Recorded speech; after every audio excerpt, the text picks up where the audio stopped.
Hello, everyone. It is great to see such a packed room.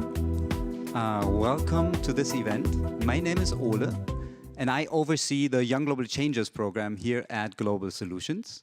And you can find the Young Global Changers here in the room. There's about 20 of them from around the world.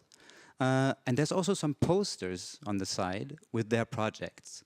So I encourage everyone to talk to everyone in this room, including the Young Global Changers, and check out their projects on the side.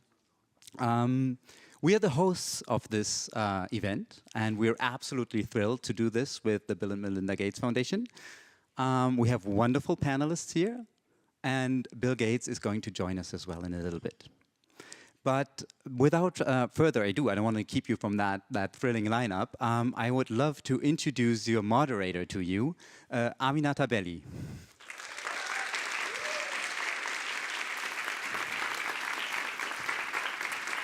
Thank you very much, Ole. Hello also from me. Hello, everyone. I hope you're doing good today. Are you feeling good? Yeah, everyone's fine. I'm feeling very good because I'm so honored to be here today, and I'm very happy to spend the day and time here with you, with such an amazing audience, representing a fusion of policymakers, entrepreneurs, scientists, and above all, passionate individuals committed to driving positive change in our world. You are very much needed, so thank you so much. Your voices and perspectives are not just valuable, they are essential. The theme of our summit today is Unlocking Global Benefits, the Power of Effective Development Cooperation, and the Role of Youth-Led Change.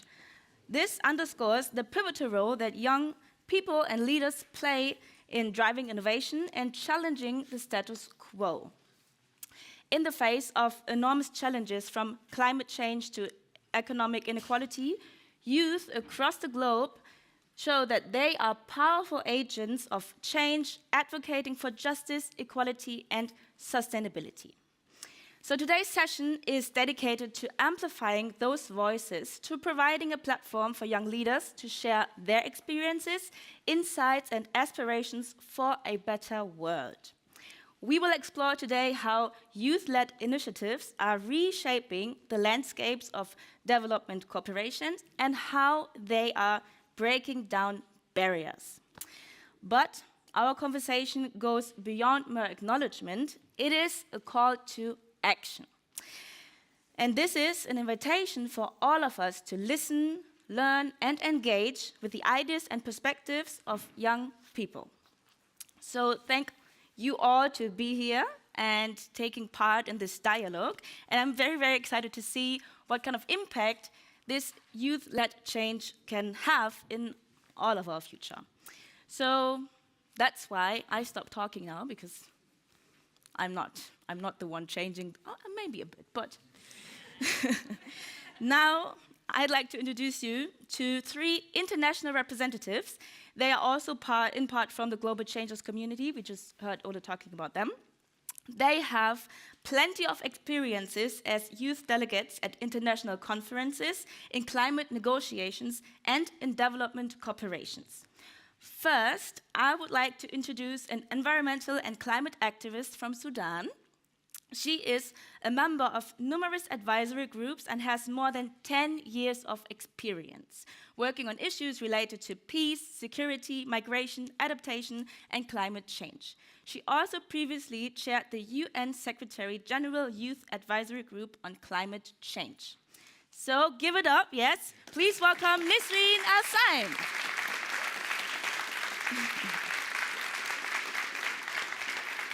You can stand there. Nice that you're here. We are also joined by a Cameroonian sustainability enthusiast and electrical engineering student at RWTH Aachen.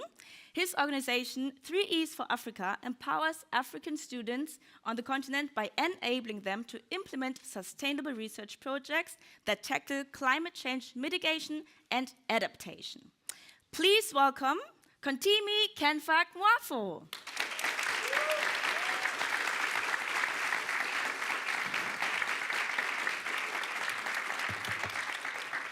And last, but certainly not least, I'd like to welcome the co-founder of the female-led Youth Negotiators Academy. The organization has created the world's first ever global program to equip young people with the skills, knowledge, network, and resources they need to become climate change negotiators. For COP27, they helped train over 50 negotiators from over 25 countries to represent their countries. Please give it up for Sophie Dodd.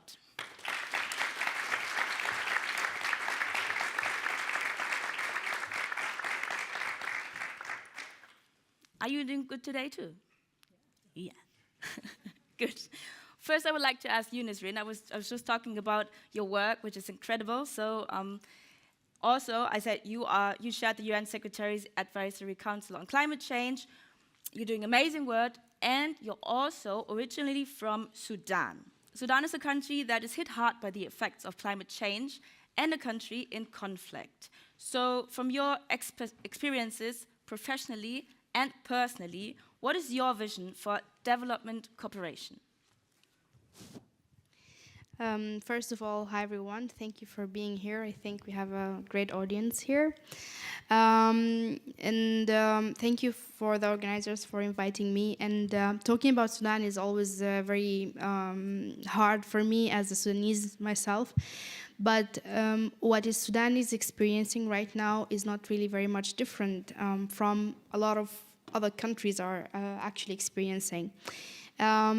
Well, there is something called the Climate Vulnerability Index, and I will just try to name some of the countries who have the highest vulnerability to climate change.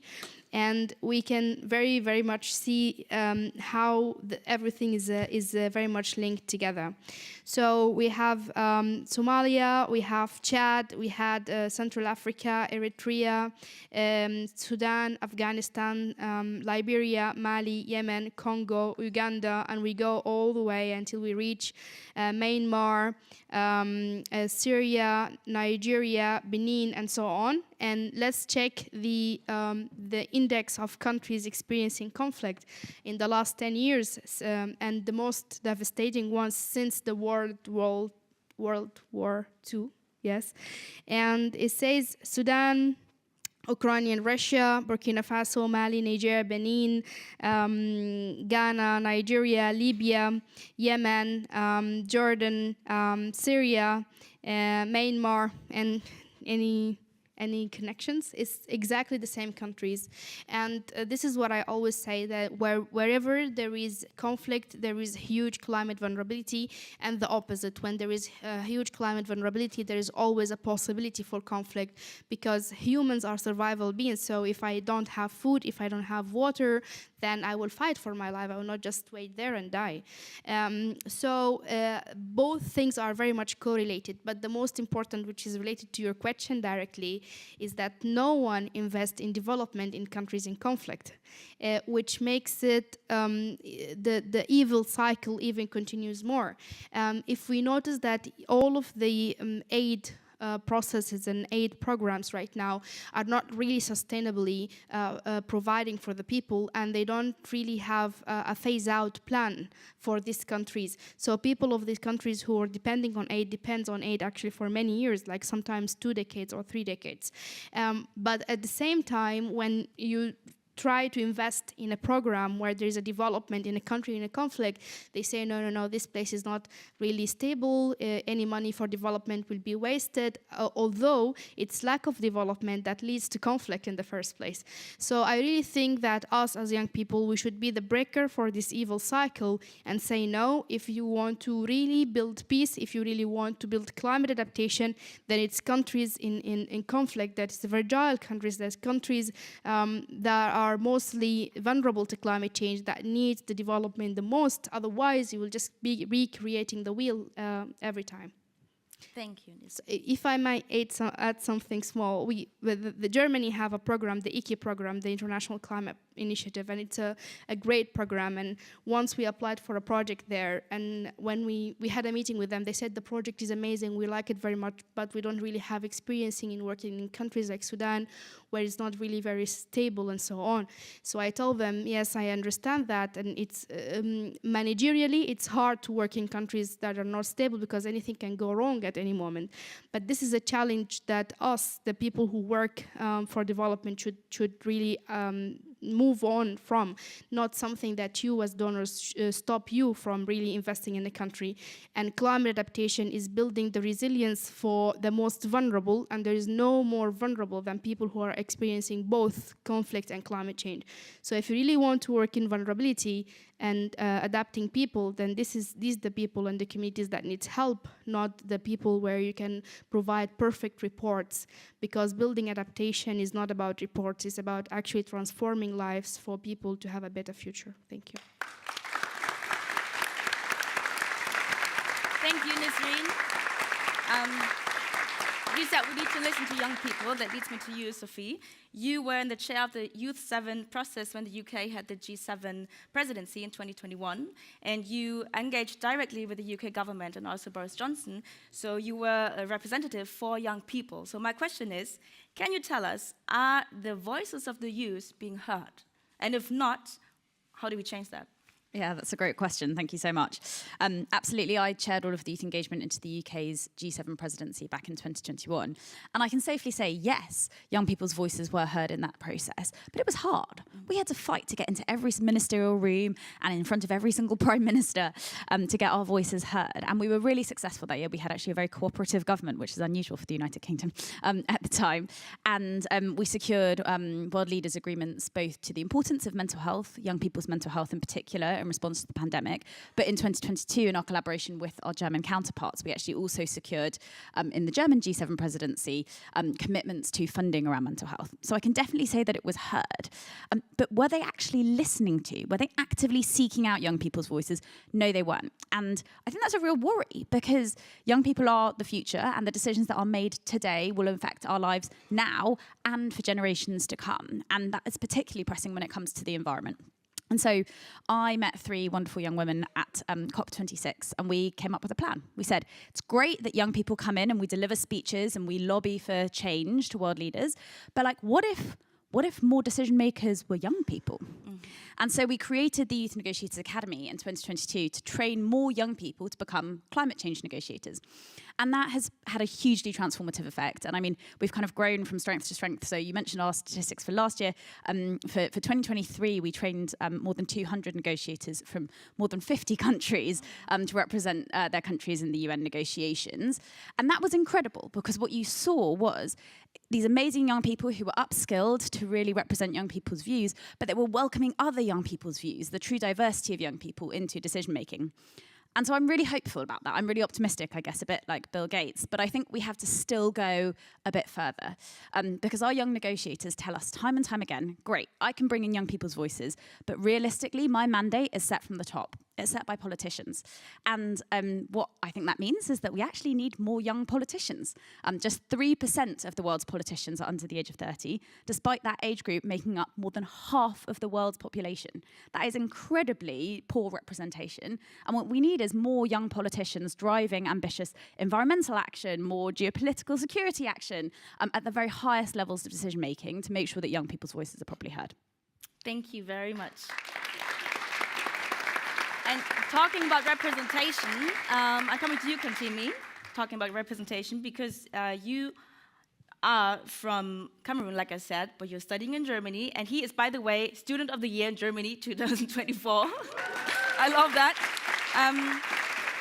Bill Gates is around the corner, I just heard, so just the question shortly maybe, how can we be more successful at including more perspectives like African voices or from African countries and include them from poorer countries, not just these voices here? How is that possible?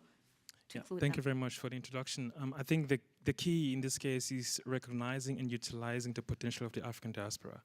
And if you look, the World Economic Forum reports 200 million people of African descent that live outside of the African continent. That's essentially the African diaspora.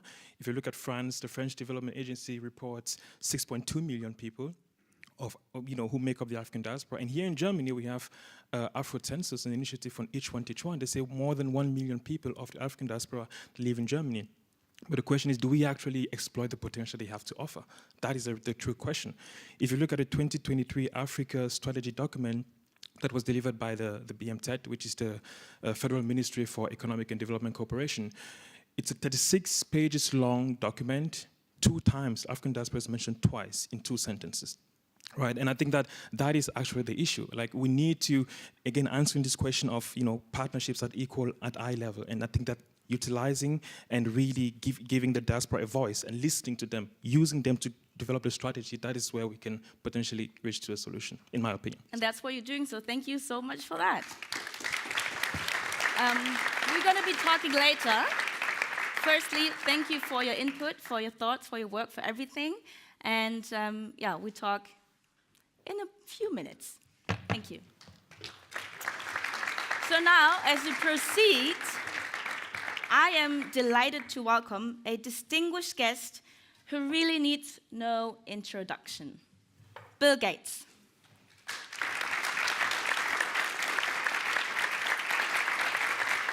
Hello, Mr. Gates. Hi. Hi, I'm Aminata. Nice to meet you. Thank you. Hi, everybody. Woo. Bill Gates is here. Thank you so much for being here. It's amazing. And really, your presence today is a testament on your commitment to global progress. And I think we all are very, very honored to have you join us here today. So, the 25th anniversary of the Bill and Melinda Gates Foundation is coming up next year.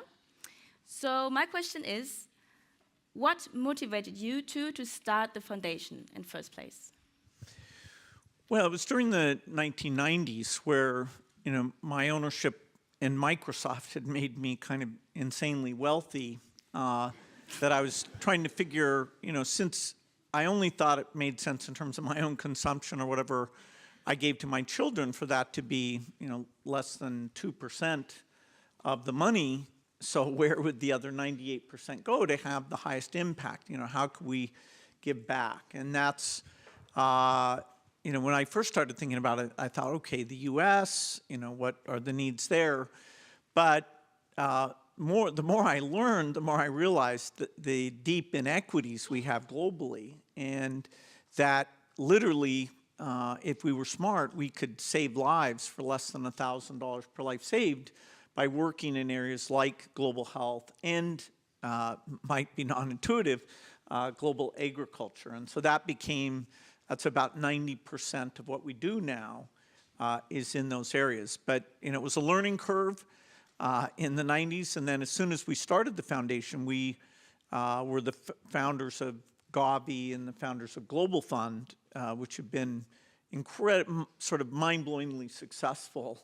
And that's why we've been able to, the world as a whole, not just us, but through partnerships, able to cut the childhood death rate from 10 million a year to 5 million a year. And now, if we keep the faith and keep moving forward, we clearly know how to get it down to 2.5 million. Oh, it's amazing. I know that you love learning. What is the one thing that you've learned with the work at the foundation? Well, I'm basically a student. That's what I'm good at. That's what I enjoy. And so moving to the foundation meant, that all sorts of things about, farming and diarrhea and, why do mothers die giving childbirth? What is malnutrition? Why is it so broad? That's one where, the answers are still coming on it. But I get to meet with experts. I get to learn a lot. We get to fund studies where we try things out. Some are incredibly successful. Some, we don't see an effect. We've been working on like an AIDS vaccine. We still don't have one.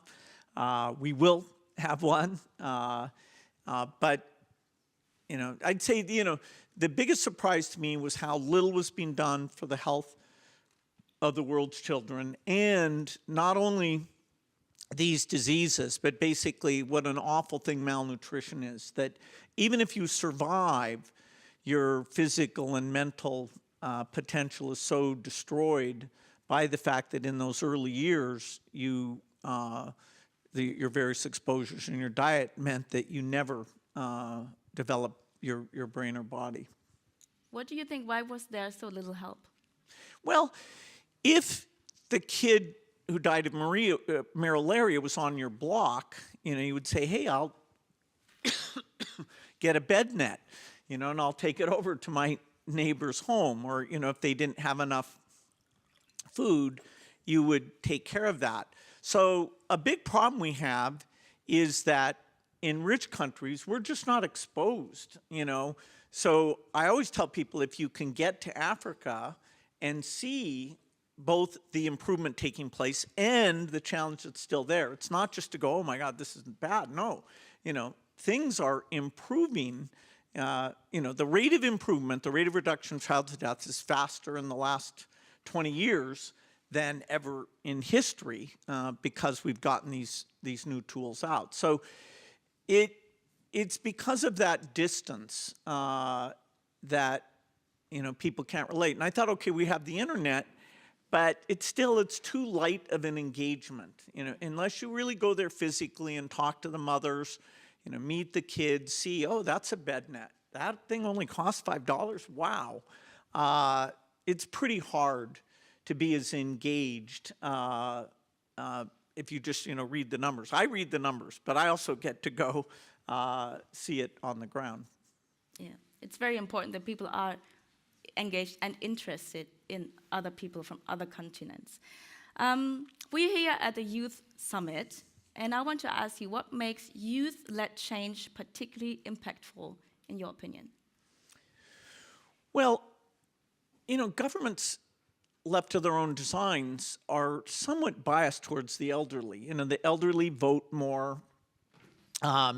They want to protect, what has been the status quo, their pensions to some degree. And development is also about innovation.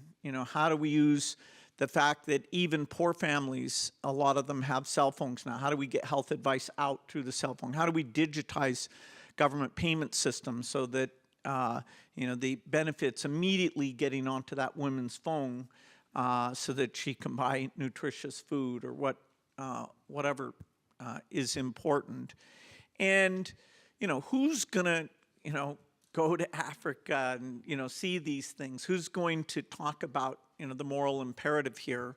We definitely feel like we're not biased. We'll take people of any age, but the people are energized and really want to speak out about these moral imperatives, who think of the world pretty broadly. That's the youngest generation.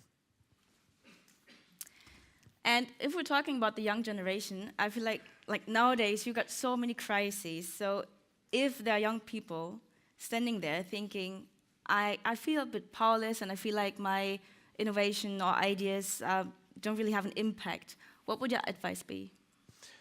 Well, everybody's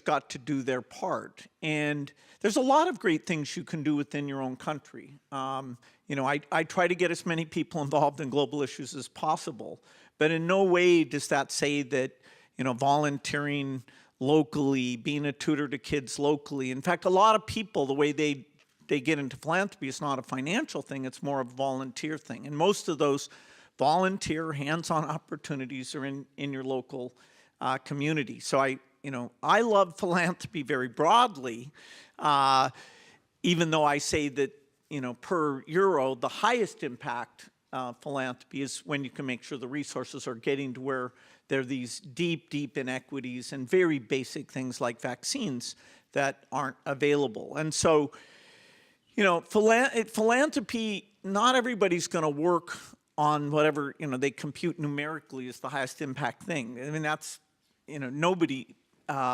is motivated by that. You're going to see in your community something that's not happening. And, if you get involved at that level, you'll see the kid that you helped tutor or the family. Someone wants to call Mr. Gates. What? Fix my tie? Oh. Does that help? All right. I'm a very charitable person. I keep track of that.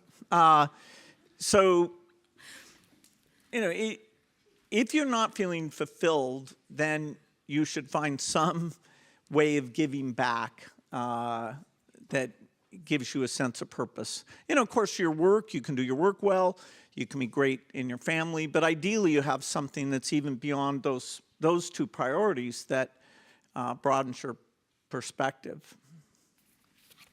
Thank you. That was a funny moment that the photographer said you have to fix your tie. I thought you doing so my many. Zipper was undone. I didn't know what. I was like, okay. I was thinking you got so many interviews, so many people talking to you, and I was like, I have to ask a question that you didn't hear before, but everything that happened before in every interview, you've seen it all. But maybe that was the moment. So now I'll be more ready next time. we got time for 3 more questions from the audience. Yeah, there was a question. You can stand up, maybe get a microphone. Yeah, there's a microphone. You can introduce yourself and ask a question. Thanks so much, sir, for the opportunity, and thanks for all you do for the world. My name is Matthias Charles Yabe. I'm a social entrepreneur and an innovator from Ghana. I currently run a social enterprise called AcoFresh, which is helping smallholder farmers preserve their fresh farm produce to reduce the issue of post-harvest losses. We have designed solar-powered refrigerated storage, which is extending shelf life of crops from 5 days to 21 days. I believe that smallholder farmers are not acknowledged enough when it comes to the issue of food security. Currently, there are over 600 million smallholder farmers who are contributing up to 31% of global food production. But according to reports, just in sub-Saharan Africa, farmers are losing 40% of all their fresh produce before getting to consumers. And this is a threat to food security, of course, and we all know that hunger is also a threat to national security. My question to you, sir, is how I know that the foundation is also keen on helping strengthen food security and agriculture, but my question is, what is your vision for African farmers and farmers in the global south to transition into a more inclusive and sustainable agriculture and ensuring that there's enough food to feed the world? Thank you. Yeah, it's kind of ironic that even though most Africans are farmers, and yet Africa is not food sufficient. Africa is a net importer of food. And so because of productivity things, you can actually grow rice in Vietnam, put it on a ship, send it all the way to Nigeria, and that rice, until they put the tariff on, is cheaper than rice grown in country. And so clearly, in terms of access to credit, access to the good seeds, access to weather information, there's just a huge failure of the system to help out these farmers. And so, our foundation believes very much in the system called the CG system that's about making better seeds. And it's got, offices throughout Africa where you're adapting the seeds to local conditions. We've done work on getting rid of diseases of cassava, doubling cassava productivity. Africa has a greater variety of crops than anywhere else in the world, partly because it has a lot of different ecosystems. And so when you hear about the Green Revolution, which is in the 70s and 80s, that was a miracle for wheat, rice, and maize, for 3 crops, but not even for those 3 crops, they really didn't do the African ecosystems. And so although world agricultural productivity more than doubled in that period, it barely went up in Africa at all. And access to fertilizer, which is a key input for crop productivity, it's very difficult in Africa today. And so, as I said in my introduction, people are sometimes surprised at how much we've adopted agricultural work as a key part of what we're doing to raise incomes in Africa, to avoid Africa help it become a net food exporter. In Nigeria today, they're experiencing, and Ghana too probably, but I don't know the numbers. There's big inflation. And, the food prices really affect people. In rich countries, food, is such a small part of your budget, it doesn't matter. But, for the poorest, it's basically you have to not have an adequate diet because of that. And so it's a very promising situation to improve things on the farm. Your point about storage, I'm glad you're working on that. For some crops, that's a big deal. We work on things like aflatoxin, where you start some of the cereal crops, you can get negative fungal growth that affects health. So, it's a big issue, and despite all the challenges, I think we will get African farm productivity to be over twice what it is today. Thank you. Carla? Thank you for this opportunity. My name is Carla, I'm from Lima, Peru, and I represent WIDO, that it's an organization that develops solutions to save water and also bring international solutions to Peru and to the families that lives in underserved communities. So my question is about, now that we live in a globalized world with growing tendencies towards protectionism, why is it crucial to look beyond one's own doorstep and foster solidarity? What are the benefits of global cooperation? Well, certainly the human condition over the last couple hundred years has improved pretty dramatically. I mean, average lifespan was about 35 years, and that's uniform. The king's family had an average lifespan of 35 years. There weren't like some secret measles vaccines that were available. Everybody, faced a huge burden of disease. So as that's improved, it's improved in this, fairly unequal way. The good news is that most people live in what we call middle-income countries. 70% of the world's populations are in countries that the richest, which is China, but you've got Brazil, Mexico, Indonesia, Vietnam, India, and those countries have gotten to a level that even without huge amounts of aid, if they're well run, it's a good point, I mean, it's not always the case, they can uplift themselves. And so we can focus on the 15 to 20% of people who live more in the low-income countries, which is where, getting better seeds, getting better vaccines, having the vaccines either be brought down dramatically in price or be subsidized for foreign aid, we can focus on that. There's some of that still in Asia. A lot of it is in sub-Saharan Africa.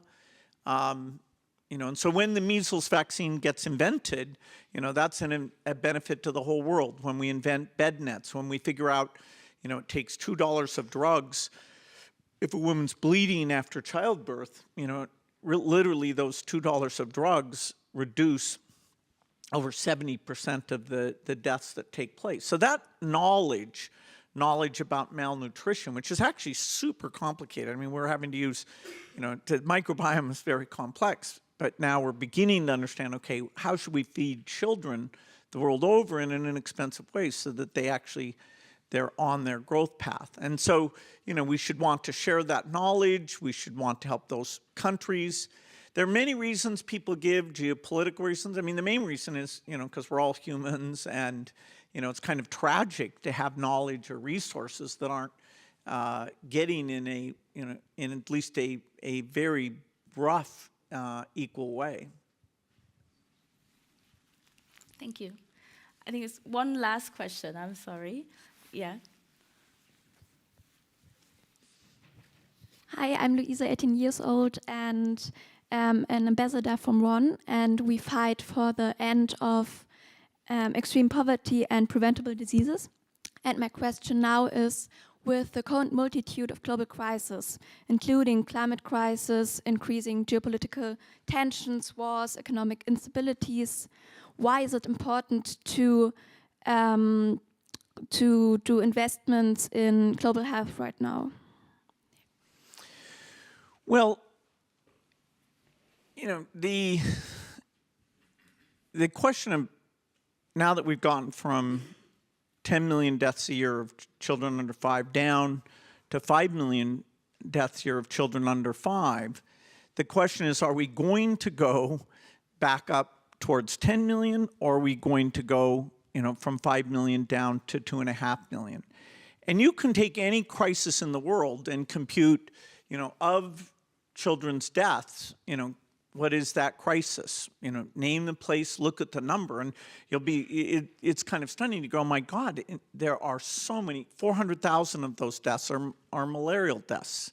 You know, 600,000 of those deaths are pneumonia deaths. And so overwhelmingly, the deaths are in, you know, they're one at a time. You know, they're not in the hotspots. I am not saying we shouldn't care about the hotspots. I mean, there's some awful things going on, and of course the world is going to respond to those things, and hopefully geopolitically, you know, war, it sets you back like nothing else. You know, it's kind of insane, but, you know, we don't seem to be able to avoid it as much as we'd like. But the overall agenda for children very broadly should be maintained. And no matter what cause you care about, if you care about stability or the world economy or climate or the local environment, I mean, we talk about preserving tropical forests. The tropical forest that is most at risk over the next several decades is in Africa, because unless we invest in women and children there, the population growth will be such that it'll make what happened to Brazil and Indonesia, the 2 other big tropical forests, it'll make it look like nothing. And so you really want to empower people, and as you empower people, improve health. You know, we know that you go from women choosing to have 6 children per family, that over time, as those conditions improve, that number comes down pretty dramatically. And I'm just talking about voluntary choice, you know, where women are properly empowered. And so it makes every problem that we care about easier. If we put it off, okay, it's just that much worse, you know, what's going to go on there. And so, you know, there are enough challenges that, you know, does it mean that aid budgets won't go down? If I had my druthers, you know, I'm not a German voter or a French voter or a UK voter, you know, I'm sorry that those aid budgets were cut. I hope that as these crises improve, that those aid budgets can be restored. And I hope even as they're making trade-offs in those aid budgets, they will not just look at, okay, what's the thing that was the least impact and sort of act like that is representative of what's in there, but they'll also look at things like buying vaccines or bed nets or contraception to make available to women or helping with, you know, childbirth. They'll look at the things that are really, in my view, pretty magic. And I had no idea that there would be such things. You know, when the Gates Foundation got going, we didn't know that there was an opportunity through partnership to have so much impact. And so we do need to keep the human condition in those countries in mind. Because the deaths are, you know, one here, one there, it's never in the headlines. You know, if you ask most people in the world, did you know childhood deaths went from 10 million to 5 million? They don't know that good news. They got this gloomy view, which, okay, there's some reasons to be gloomy. They see those wars and they see those natural disasters, which do require both a aid response and you know, political outrage about, you know, why those things are going on. But you know, the general effort to help these countries and get them to the kind of self-sufficiency that we're seeing. You know, India, you know, largely is not an aid recipient now. They collect taxes locally. It's not a perfect system, but it largely works. And so, you know, the good news is that as countries graduate, you know, for example, India's vaccines were funded by Gavi. Now, India pays 100% for the vaccines themselves, and they've maintained, thank goodness, you know, those expenditures. You know, so that's going well. Likewise, Vietnam, Indonesia, and so, you know, our job of helping the low-income countries is is smaller because it's a smaller category. But, we should always measure, how much is going to Africa. Less is going to Africa today than went several years ago because of these trade-offs. And so trade-offs will be made. I hope we make them in a smart way. I hope we feel bad a little bit about making them so that as conditions improve, that we can restore that generosity. Thank you so much. We still have so many questions, but no time. All right. Well, thank you all. so much for being here, sharing your time and your brain with us. That was amazing. Thank you. And enjoy Berlin. Thank you. Mr. Bill Gates. Wonderful. That was nice, wasn't it? 9? That was German. Yeah, I'm very happy that we got the chance to talk to him. I would love everyone to ask more questions, myself too, but who has time? That's why we will keep talking now. Is this right like this? I'm not going to be here alone now because I will be joined with maybe our future leaders. If I say ours, I mean in Germany. You're not all German, but for Germany, because they are representatives of of the youth organizations from 3 major parties we have here in Germany. But in this conversation, we don't just want to talk about or with the people from Germany, but also from outside, which you, first panelists from today, will also join, and we will have a conversation. So for this, please welcome, with a round of applause, Hippa Kauser from the Jusos, Julia Bernhard from the Grüne Jugend, and Jelga Tosch from the Julis. Hello, hello, hello, hello. Thank you all for being here and also sharing your time. Every person's time is important, right? Not just Bill Gates. So I have some questions, and maybe whoever wants to start can start. What is the development cooperation of the future? Maybe you can start because you're next to me. Is this working? Yeah, hi. So first of all, hi to everyone. I'm Julia from the Green Youth. And yeah, oh no, I don't think I could have said Green Youth. Yeah. I said like Grüne Jugend. Yeah. That's a German way. Okay, hello, now, yeah. So I think the first thing when I think about what development should look like in the future is that for me, it should be less about aid and more about having more global justice in general, so economically. So I think that it's very easy to talk about donors and aid and how can the global north do more for the global south, while I think the actual question is, why is this world so unjust? And is that maybe some kind of system that is putting, if I look at supply chains, that was actually something that politicized me very much. So I don't know if you remember in 2013, I think it was, there was the big a big garment factory where Zara and Mango and everyone was producing in Bangladesh fell together and a lot of people died. And that was for me the first time I was like, oh, okay, so maybe supply chains and all of that. Why is there so much destruction in other countries? I don't know, is this working? I feel like it's not working, but we still hear you. Okay, maybe I can just have another one, so yeah. Okay, yeah, that's much better. So, so what I think is that we still see a lot of poverty wages, child labor, environment destruction, and I think that has to do with very unequal trade relations and just generally a lot of times big international companies from Europe, from the US, kind of exploiting the global south. So I find it very interesting, of course, to talk about the innovations we could do, but I think a lot of the problems we are seeing is because supply chains are not just in any sense. And I find it very saddening, actually, to see how the European regulation we're trying to have on juster supply chains regulation. So companies actually have to comply with environmental and like social and a lot of standards is not really working out because there is a lot of lobbyism against a juster world. So I think when talking about aid, for me, it is very important to talk about like what is the world we're actually talking about and how are the economic relationships actually influencing. And just last point, also for me, a juster like development world would be a world in which the IMF does not impose by structural adjustment plans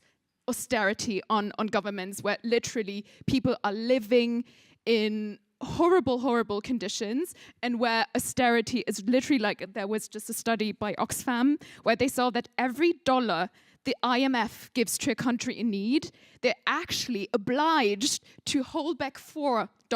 So they're allowed like to invest a bit in like social stuff and all of that, but austerity means they have to stay like fiscally inside of a budget that actually restrains them from doing the development they could do in their countries. And I find it very like even democratically problematic that global North countries are trying to impose austerity on global South countries that so direly need development. Yes, thank you. What is your perspective as young political leaders and change makers on how to accelerate progress again?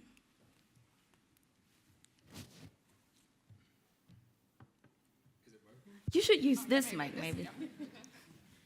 Okay, I'm just beginning to introduce myself. I'm Jelga from the Young Liberals.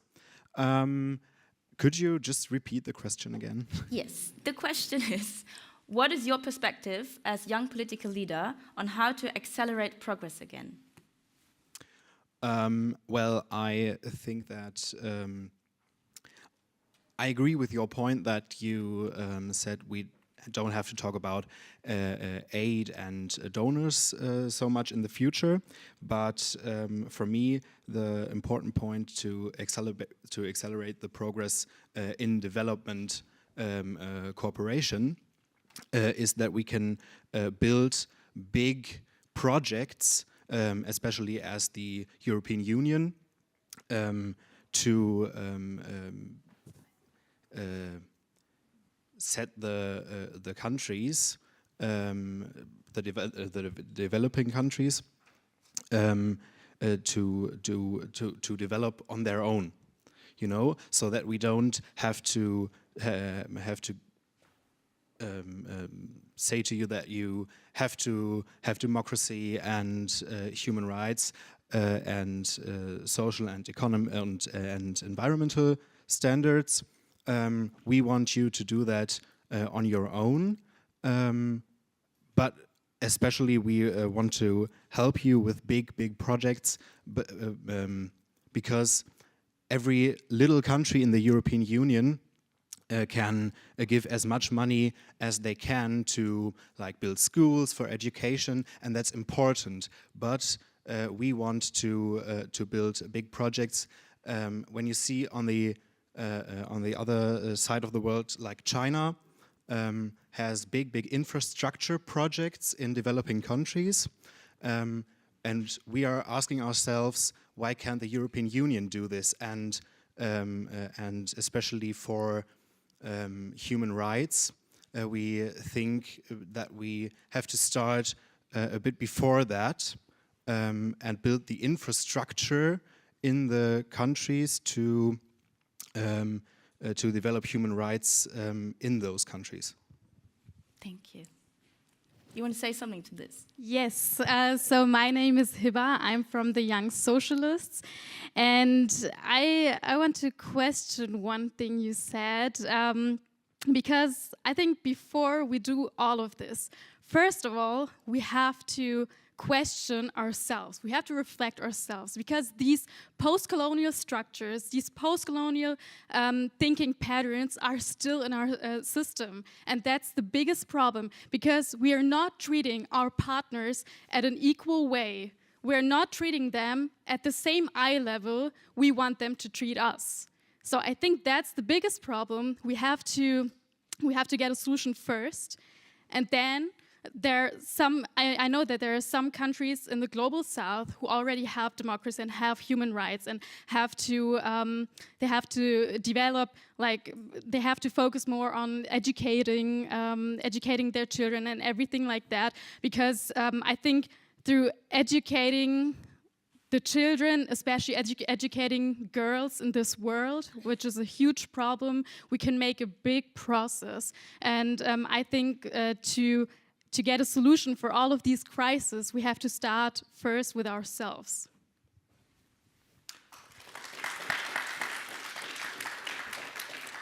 Can I just answer to that? Yes, please. Yeah, you're right. You're right. We have to question ourselves and our behavior in Europe, in the US, in every Western industrialized country. And we want, as young liberals especially, we want to do those big projects that I mentioned before in an equal way. So now we have inequality, and we have inequality in development projects from Western and also Eastern industrialized countries in cooperation with developing countries. And we have to be honest. To be honest with our partners in those projects and in those partnerships, and we have to be honest about our interests also, because you only can do equal projects when you are honest about your interest as a Western industrialized country. Julia? Yeah, I also wanted to add to that question, because I fully agree with what Hibba just said. And to make it very clear, like when talking about China, for instance, I think it is a very devastating example also many times, because the infrastructure that is provided at the moment does come at a low cost in terms of like credit costs, but comes at a very, very high cost in terms of social and environmental costs. Because what we see is China is basically building infrastructure, and then the country is so indebted to China that China, like for instance, like ports and all of that, they construct a lot of that, that those ports go into like, they kind of become Chinese ports in a certain way. I would say it's very like colonially, also very neo-colonial in what I would say. But also another point that I find very interesting and also very important is that China also just like comes there, brings their workers, goes back like to China, and that's not for me like any kind of development I would like to see. The development I would like to see is actually a development that empowers local communities, that empowers the development of trade unions. It's so important to see like that there are a lot of development projects where workers are not empowered at all. It's crazy to see how local structures are not being built up. So I think that development policy has really to think about how can the people like on the ground be empowered? How can they be empowered to fight for better wages, for better safety standards where they work? So I think development really has to look at that as well. Thank you. Before I think it's important that we talk to each other, but more importantly, that we talk to our international panelists, and maybe you have to say something to what you've just heard. Nisreen maybe, or Kontimi, if we're talking about this post-colonial baggage, what do you think? Well, it's a bit cozy, but you can all gather up there, so that's perfect. Oh yeah. So. Join us. You can choose who you want to.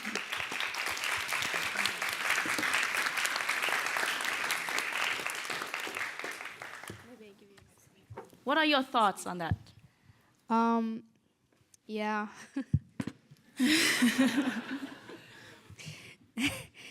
I'm laughing because I was discussing like a lot of similarity of what have been discussed here. I mean, to be honest, and this is an open feedback for the organizers. I mean, I understand that there is a youth summit and there is an adult summit, but it doesn't really make sense for me, because if we really want to change the world together, then we should not be in separate floors, because it doesn't make any sense. Otherwise, it's been like a kindergarten. So put the young people in the nest, and then we have grade 1 and grade 2, and it doesn't really reflect intergenerational equity, but also the intergenerational flow of informations, because we don't really want to repeat the past mistakes, right? But how are we going to know about them if we are not really there with them?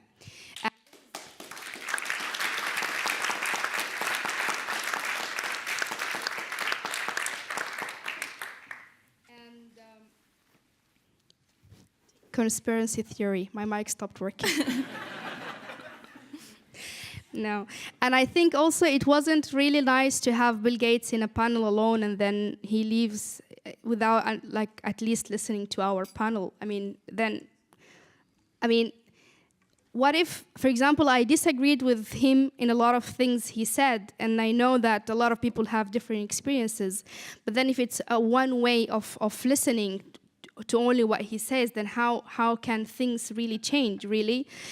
For example, the productivity thing. For example, Sudan, which is a country in war as we speak, we have a 5-stage famine, which is the highest stage of famines, yes? But at the same time, we have 70% post-harvest loss.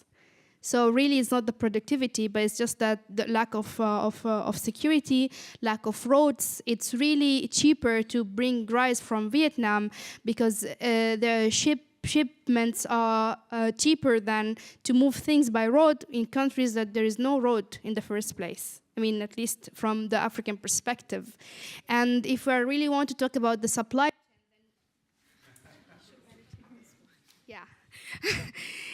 then the supply chain is not only about productivity, but about the transformative added value after that. So, for example, if a country makes a lot of tomato, but then they don't have enough population to consume all of the tomato, what they will do about it? If they don't have a factory to transform tomato into ketchup, for example, or tomato soup or anything else.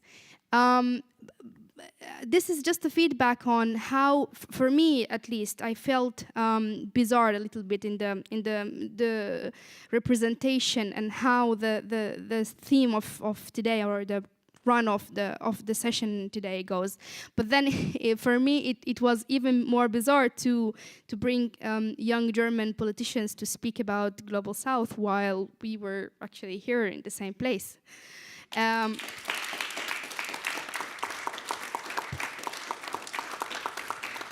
I don't want to really sound like a Jafari here, but I mean I wish I had his impact. But really, it's time to say there is nothing about us without us. If Germany wants to speak about Africa-German relationship, then this discussion cannot happen without Africans, for example.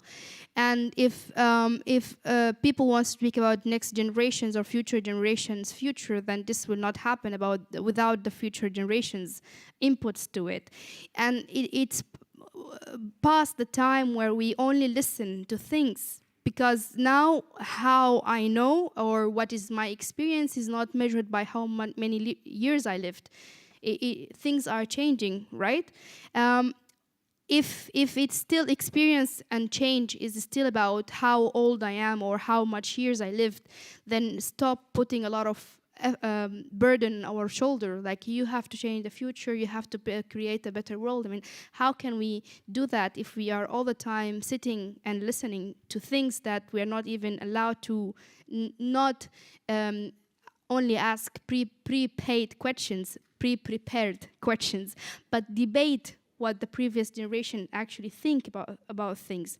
And sorry for taking long, but I felt, I don't want to say offensive, it wasn't really offensive, but for me it was like, oh my God, not again. Because it's not only here, it's in a lot of places, and it is really high time to actually say, enough. This is not how things should be, and I'm not going to tolerate this anymore. Thank you.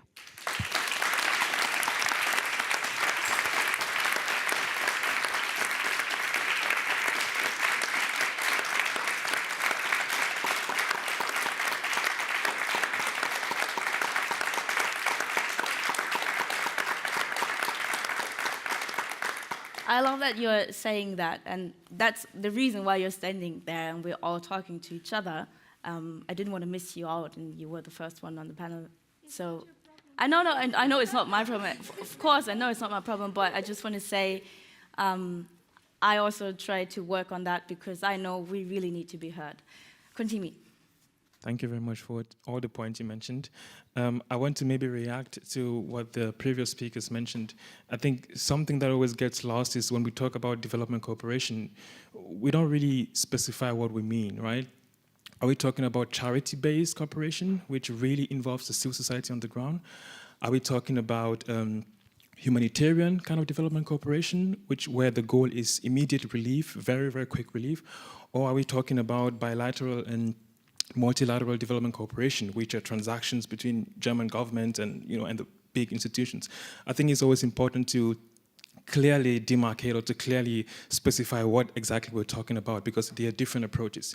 And you mentioned something about China and the fact that, one thing I've learned being in Germany is China is always a difficult topic, I would say. Anytime that I speak to China with Germans, it's so much, I don't know how to describe it, so much resistance, I would say. But I think sometimes we should try to move past the geopolitical differences, the geopolitical ideologies, I would say, and try to see what is the impact actually on the ground. What you mentioned about the cons or the negative aspect of China, investing in this infrastructure, have you thought about the positive aspect of that, for example, right? The long-term impact when an airport is built in Cameroon, for example, many people get jobs for years and years and years, right? And it becomes a little bit easier to get into the country, and trade is boosted in a certain way. And when you look at the development cooperation which Germany does, for example, in Europe, for years and years, millions and millions of euros are pumped into the economies in Africa, but how much of that money actually trickles down to the people that really need it? So I think it's always good to look at both sides. And I'm not saying one is better than the other. If you ask me, both always have strings attached. We need to work on both, but always try to look at, both sides. That's just the input I would say at that point.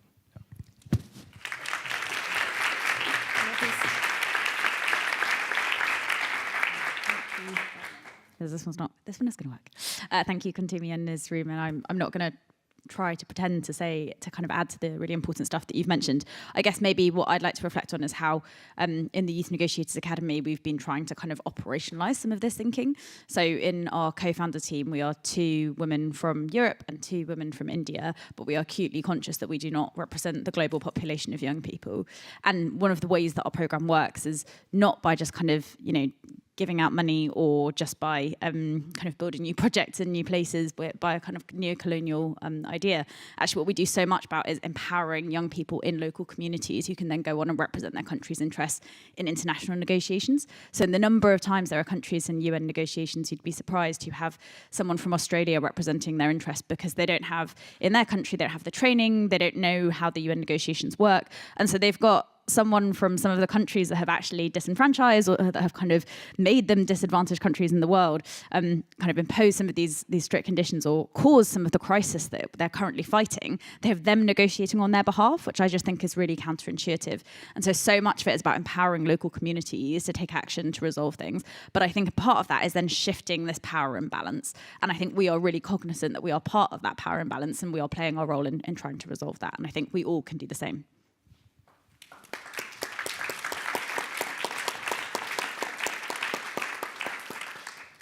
Are there any questions or thoughts from the audience, maybe?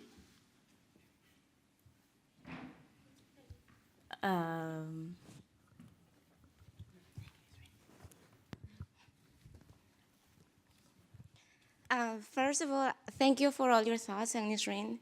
Thank you. It needed to be said. There is something, and hearing all of the points of view here, I think it's important as well whenever we think about, solutions, development, 2030 agenda, or even the future or post 2030 agenda, to think about that we are in a very critical moment. We are transitioning on many things. We are energetically transitioning. We are politically transitioning. And this is a moment where we really need to understand that those transitions cannot generate dependency patterns over again with developing regions, developing countries, and mostly the Global South. We think about, for instance, sometimes how the global north is developing and all the commitments they are doing by 2030 that you might achieve. For instance, I was just hearing that by 2030 in Germany and mostly all Europe, you're going to have all your cars running electrically. You know, and that's good, and congratulations for that. But where are the batteries coming from? I mean, where is the material base that those batteries are going to use? That's lithium. That's coming from the triangle of lithium in South America. And South America is the deadliest country, deadliest region for environmental defenders that are protecting our resources and territories. How do we need to really think about coherence about development, I think on the global south, but also in the global north, that all the achievements that are happening in the global north implicate also, you know, the development of the global south. And we can talk about, for instance, now China, but come on, like I think, what is it, at least I'm from South America, what are the other regions doing for Latin America? Because we have been left as the backyard for a long time. And now that we have another actor investing on that, and we know all the trade-offs that this brings, we have all this conversation. But it's a region that is being destabilized politically so many times, and the investments that were made didn't allow us to lead our own development processes. So I think it's time to start reshaping and rethinking on all this development and how we are looking at the global south, especially Africa, Latin America, because Africa is the youngest region. They are going to have the power. They are going to have the biggest young generation in the future, whenever all the other regions are going to be average 40 years old plus. So it's not about just, you know, thinking about, yes, we need development, we need to achieve this and that. It's also thinking how we are going to relate this with the actors on these countries and nations from the global south that are actually, I think, have a pivotal role in order to ensure even the existence of humanity in the future years. So yeah, that was my comment. Thank you. Thank you.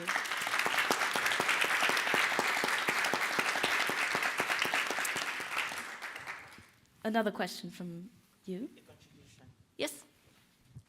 Thank you very much. My name is Nduku Louis Tebi from Cameroon, and my contribution related to strive and thinking process towards acquiring global solutions has to do with building up synergy to deal with conflicts that are affecting different regions of the world. As a matter of fact, we tend to neglect some of these conflicts affecting different countries across the global south and the north, and I think we need to put more energy in this direction and seek sustainable alternative solutions to these issues. And the aspect of looking at the global south from a lower shoulder perspective is not helping a lot in most of these issues, because some of the conflicts, the wars, the violence, the migration crisis amongst all that we are experiencing, for instance, in Africa, has historic causes from the colonial rule era, where in Cameroon, for instance, Anglophones and Francophones are fighting because English, that's France and Germany, colonized them at some point in time. Where you move over to Sudan, is something similar. You move over to the Gambia and Senegal, it was something similar. Just everywhere across the African continent, we are experiencing wars. Where are the weapons coming from? Who are the war entrepreneurs? How do we seek some of these global sustainable solutions without dealing with these conflicts, killing even more people than some of the priorities of the global north? It's really a dying issue. When people are not at peace, when people are threat with the barrel of the gun, when people cannot go to school normally, when people cannot, afford the basics as far as security is concerned, we cannot talk about development. And if there is no development, there is no peace, then we cannot talk about a global sustainable future. So I think that we should look at these urgent armed conflicts across the world not just across Africa, and see how we can deal with them once and for all, then it will set a good base for us to look at the future in a sustainable way. Because the more we permit these conflicts prolong, the more there will be migration, the more there will be issues affecting the rest of the world, and the more they will be forcing taxpayers in Europe to send support to Africa, and they call it generosity, whereas looking at it critically, they have a bigger portion of the blame. So I think we should look at things in a holistic way and see how we can work for sustainable peace. Once we achieve that, the world will be a better place to be. Thank you very much. Thank you.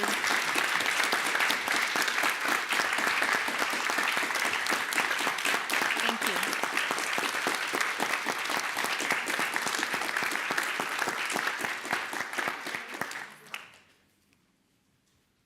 Who wants to ask a question, or who wants to also? Yeah, you. So I would like to say something. So what you just mentioned makes me so angry, because my parents come from Pakistan and they know how it is if their country gets colonized and there is only destruction left behind, there are no women's rights left behind and things like that. And this makes me so angry to hear that we're still continuing like this. And that's just what I meant at the beginning when I said if we want to change the world, we have to change ourselves. It means the exploitation we're doing every single day. We're exploiting the global south every single day. And we have to stop that. We have to stop that kind of modern slavery that is still going on. We have to get the people at the table and talk to them instead of talking over them.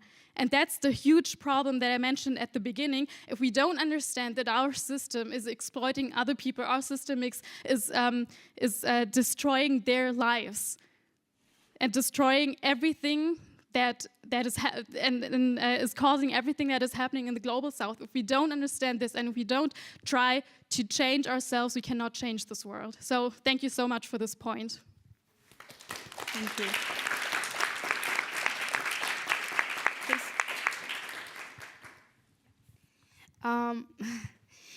I started climate activism in 2012, which is 12 years from today, 12 years ago, yeah. And I think the second year, 2013, the COP was in Lima. And for the people who are not climate geeks like me and Sophie, maybe, COP is the Conference of Parties, where it's the biggest gathering of climate change people, where the negotiations and everything happen. And in Lima, it wasn't Lima, it was Warsaw, Poland, in 2013, I was there, and the first thing that someone told me is like, if you want to survive, you need to know that there is nothing called a free dinner. So if someone, I'm speaking frankly here, the idea of this advice that if someone invites you for dinner or lunch or give you, for example, money to do something, then they are probably expecting something in return for that. And I think people are describing this behavior this way because it was the practice over the years. And this leads to what, sorry, what's your name again? Roses mentioned here, which is the pattern of dependency.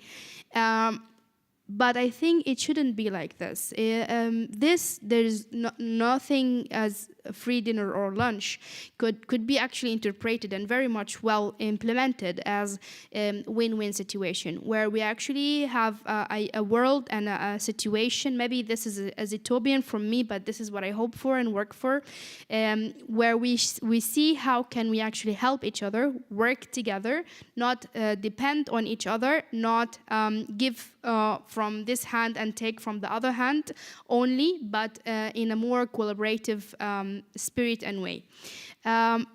the issues of conflict and the issues of climate change and the issues of health and many other issues are very much correlated together. And if we didn't all work together and find a holistic solution for everything, then it will be very hard to actually move forward, because we will solve problem of health, but then the food is also health. If we didn't solve it, then the health problems come back. We solve the health and the food problems, but health and food are environment and climate. If we didn't, then climate will come back, and then all of them come back together. So we really need to understand this interconnectivity and work and act accordingly.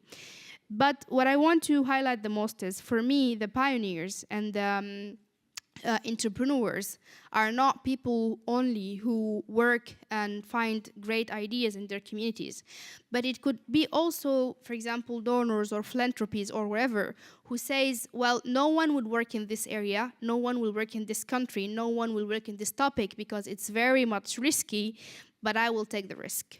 And I think this is the actual entrepreneurship.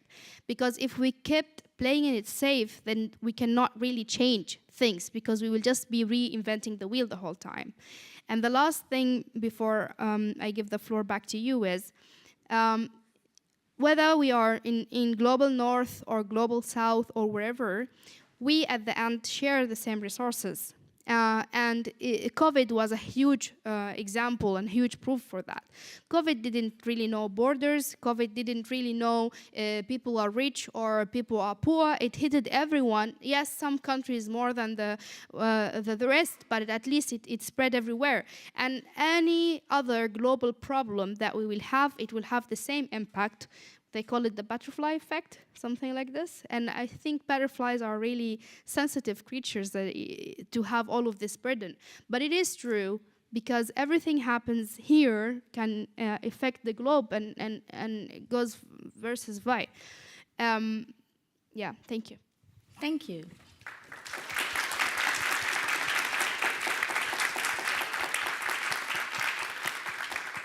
You really want to say something, and you in the back, you got a question you really want to ask, right?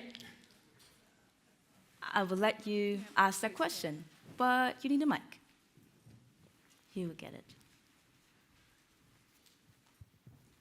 Thank you very much. My name is Joanna from Ghana, but it's actually not a question, but also a contribution to the conversation. But I really love your point. Sorry, I missed your panels. Iste? Nisri, okay. Yeah, I think I was having this conversation early this morning as well, when we had the Global Finance and Architecture up in the Auditorium Max. And I actually took a picture of the panel and posted it on my WhatsApp status with just a short statement about conversations on Africa. And I had so many comments about, wow, that is a very white panel. I mean, it was very obvious that conversations concerning Africa did not really have voices from Africa on the table. And one of the questions that I asked myself is that, how come that a continent that has enriched so many is actually not a top voice in financial conversations, even though it has enriched so many countries that are now having those conversations, that is now deciding when and how to involve them. And I think it's really a big problem. Also in terms of youth engagement, I think when it comes to conversations around youth, it's always put them on one side, let them have the conversations, and then we talk about how we are including youth, but not really including them in the process, in the room, on decision making. But I think in terms of the global, the development cooperation, one thing I also wanted to say is that as young people who are really making impact in our communities, it is important that we actually step into the zones that we are looking to cooperate with.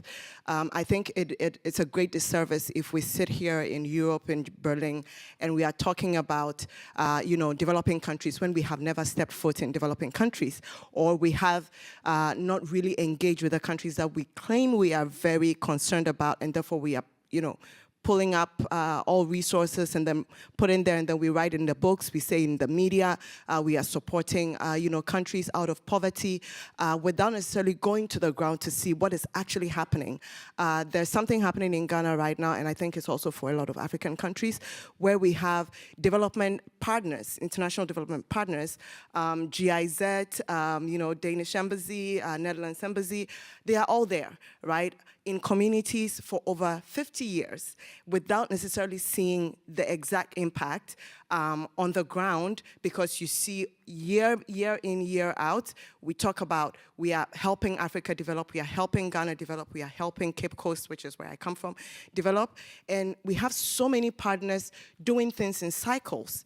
And I think if we don't actually step in those zones, we would depend on what the books are telling us, what the media is telling us, and we would think that we are actually collaborating with people as opposed to really just dumping things on them.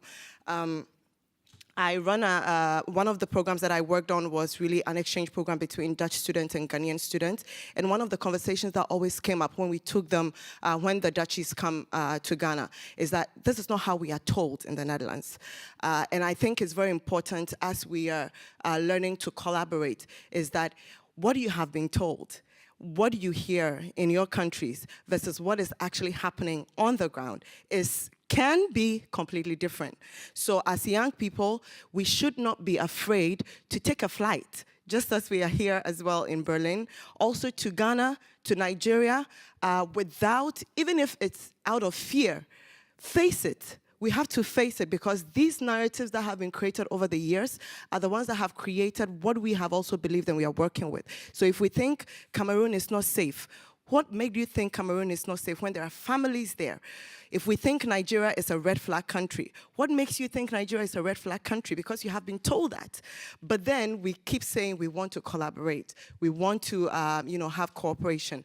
And even on the ground, we have Netherlands, GIZ, Denmark, US. We have so many of them working even in one particular sector. And in my mind, I'm like, if you are really talking about development, what is the idea of development? Isn't it to move the people from point A to B? And if that's the case and we really care about it, why is it that Germany cannot come together with the Netherlands as global superpowers, whatever? For example, Netherlands is known as a global food power. What is preventing all these countries that are involved in agriculture to pull their resources together and say, we are going to look at developing, helping or collaborating and developing these countries one after the other, and instead of going in circles and spreading it out, spreading it thin. So Germany is doing their own thing, Netherlands is doing their own thing, Denmark is doing their own thing, US is doing their own thing. As young people, we should be able to also say that we want to collaborate with that, with each other, and with that we are not doing it in silos, we are not doing it scattered, but we are doing it intentionally with a progressive idea in mind. And I think I just wanted to end that. We need to understand it's okay that development doesn't need to look the same. I think when we have development conversations in mind, there's a whole conversation about climate change, AI, sustainable development. When I think of sustainable development and I think about end of poverty or food, ending of zero waste, food waste, in Africa, at least when I was growing up, I knew in Ghana, you dare not waste food, right? We talk about communities coming together for peace building. We had community engagement that actually prevented some of these things. We talk about, good health and well-being. We were having nutritious foods that you are actually fed with, and you work hard, your body is strong. So I feel like even the terminologies of development were actually in practice in some of these countries that sometimes we think are not at that level, even though we probably hadn't defined it in those terminologies as SDG goal 1, 2, 3, and 4.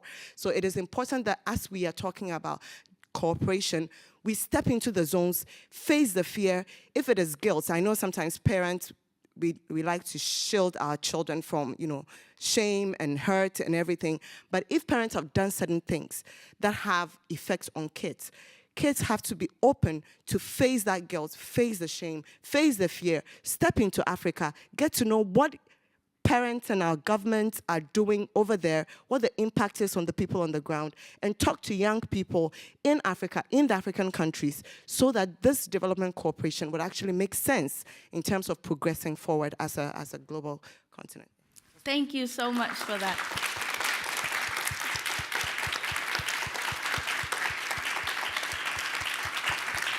I feel like we could talk for hours, and also I find it so inspiring to listen to all of you, and also seeing you taking up space and making your points, and just taking the space and taking your seat at the table. That's very inspiring to me. Gladly, we do have more time today here to gather a bit and to talk, because we don't have more time on the panel now, but we do have time here until 7 p.m. and there's still a lot of room for thoughts, connections, and everything, because this event is coming to an end now. But before we officially end, I would invite 2 youth ambassadors from the Young One campaign to share the stage. Is it a stage? Share this moment with us. Antonia and Len, you have something special.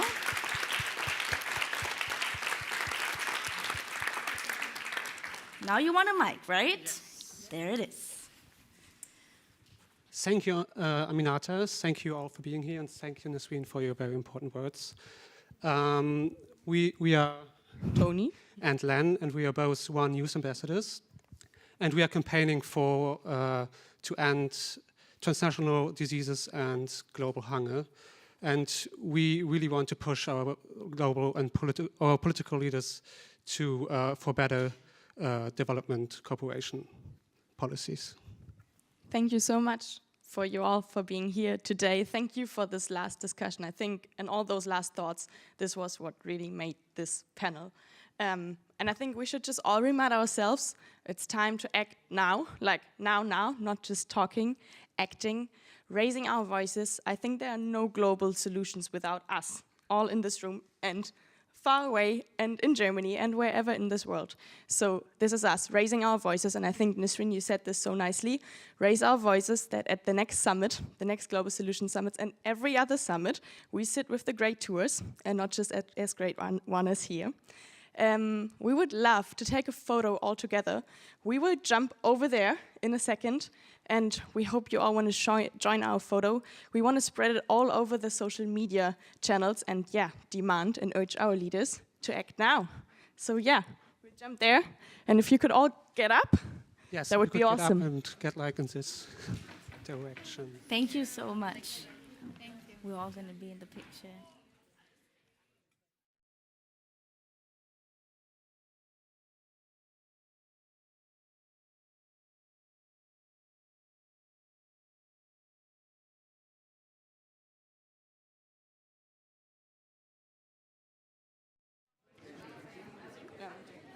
Yes, it would be best if you could all go like to the right of the room.